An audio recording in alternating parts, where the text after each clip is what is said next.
I took a job washing security cameras on a remote island. There's no one left to call. 3 weeks ago, I accepted a contract job that sounded too good to be true. $4,000 a week to monitor a private research facility.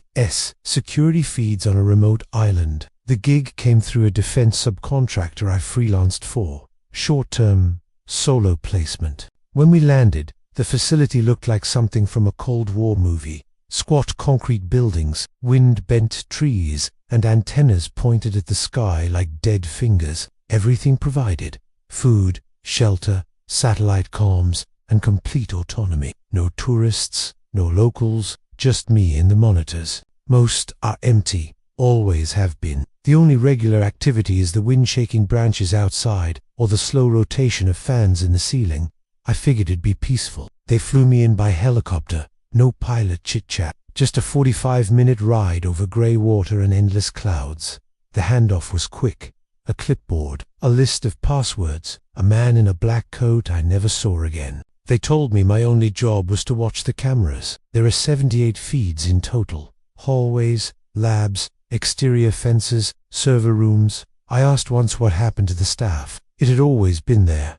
I'd seen that hallway loop for days, an empty, sterile corridor. The reply came through the satellite phone in a text-only message. The figure didn't react. It just stood there, perfectly still, arms at its sides, like it had been waiting for me to look. You are not authorized for that data. By day 3, I was talking to myself just to hear a voice. By day 5, I started sleeping next to the main console. I stopped checking the calendar on day 8. Then, last night, camera 12 went dark. I didn't think much of it. The wiring is old, and some of the cameras flicker in bad weather. But when I went to check the breaker box, it's one of the hallway feeds on Sublevel 3. There was no Sublevel 3 listed. The satellite phone just flashes nitrogen monoxide link.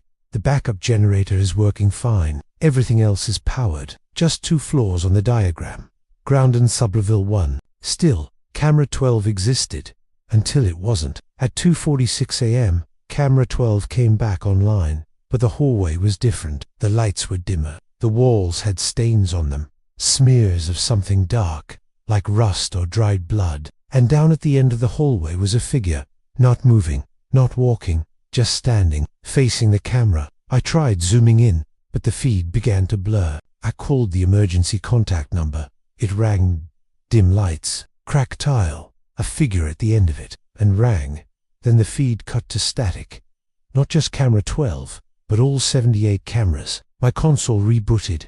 When the system came back up, camera 12 was gone, like it had never been part of the grid. This morning, I tried to leave. The helipad is still there, but no radio signal is getting out. But I'm alone. Worse, the supply crates in the back room, the ones marked for month 2 and month 3, were already open, empty. I think they knew. I think this was the real job. Not to monitor anything, not to report anything, but to be here, to be alone. I've started hearing humming through the walls, faint, mechanical tones like a lullaby through static. They're not coming from the speakers or equipment. They're coming from beneath the floor. And sometimes, when I sleep, I dream of a hallway I've never been in, not moving, just waiting. If you rereading this, if the connection somehow pushed this through, Dan T. reply. I think I'm already part of whatever this place is. I think the next person they send will be watching me.